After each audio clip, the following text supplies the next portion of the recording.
CC, save for game one in this series, the Bucks looked really impressive, and now they are moving on. How impressive was Milwaukee in this series? Milwaukee was very impressive, and it's an extension of what we saw during the regular season. I think Nick has done a great job in pointing out for the last week and a half, 2 weeks, what are we looking at? Because you shouldn't be surprised. This is a 62-win team. How they played basketball, I think that people don't understand, because you think of Giannis, and you don't think, okay, Giannis is not a great shooter. But they're a great shooting team, and they are going to hit that three-point line, be able to open up the lane for Giannis. They are a good defensive team. They got good length. They got guys are buying into the system as far as what they're going to do. And, Nick, from last year, you didn't know how much, but with the coaching change that they made, how the players developed, and from an X's and O's standpoint, that they would be a lot better. We didn't know from a game standpoint how many games, but you can see that with Coach Bud, how they do things, how they can counteract what you're trying to do, and how consistently they've been doing this. They've been blowing out people for 7 straight months. Yes. So we shouldn't be surprised these double-digit wins that they start to accumulate in the playoffs, Nick. This is how much they improved. The Milwaukee Bucks are going to win the NBA championship. The Milwaukee Bucks this morning are the favorite. The Milwaukee Bucks have the best player. Any doubts you have? Now, I know you didn't get a lot of sleep and everything, and, man, it's hard to do these early shows when you... No problem. Do you realize what you're saying? I realize what I'm saying.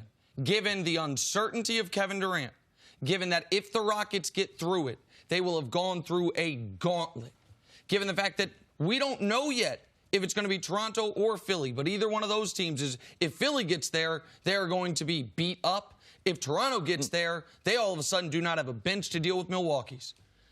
Any questions you had about Milwaukee were answered over these last 4 games when they eviscerated a Celtics team that had everything on the line. Not just this year, their future was on the line. Brad Stevens said it, first year of his career where they didn't meet expectations, where he considered himself a disappointment. The Milwaukee Bucks are the best team in the NBA.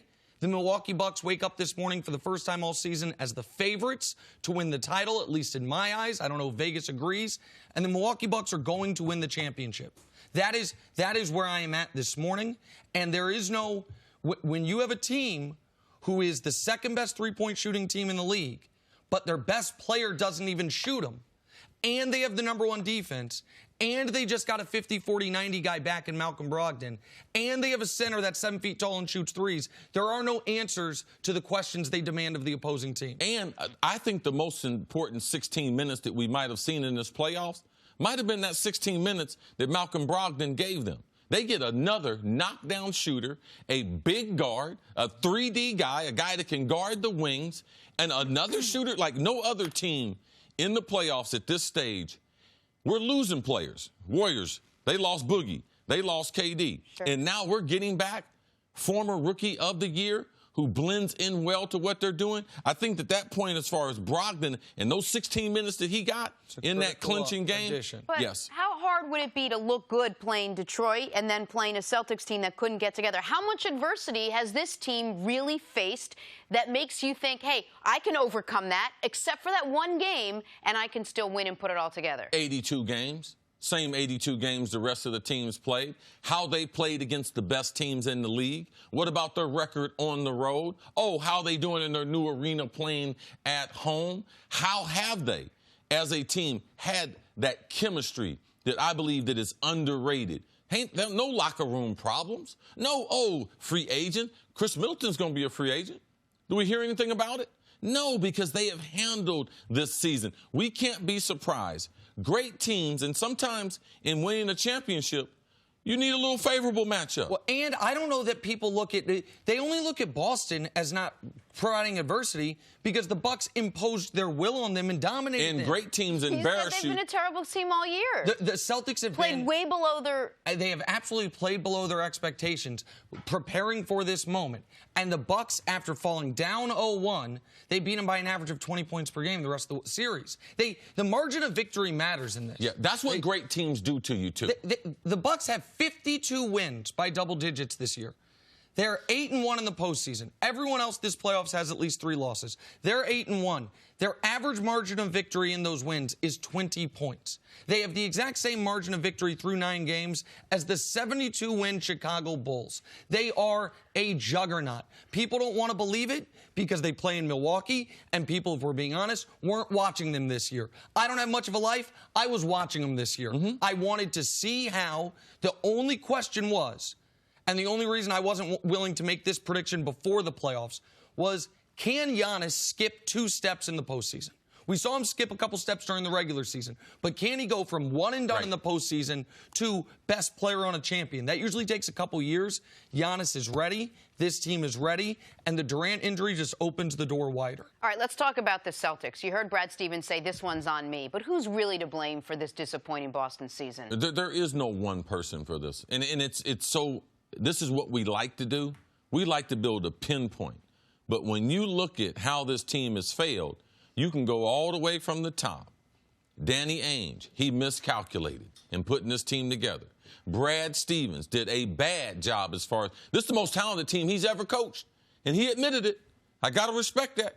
He admitted it before the world. I did a bad job. And collectively, the starters on this team, they know that they didn't do their best job. The leaders on this team, they didn't do a good job leading. The role players, did they totally buy in? What I saw this year was a talented roster, and we see this in the NFL a lot, where you go out and buy a bunch of free agents like we did with the Rams last year. Say, hey, how are they going to do in the locker room? And I try to tell you guys, don't worry about the NFL locker room. But chemistry is important in sports, and in basketball, it becomes very important.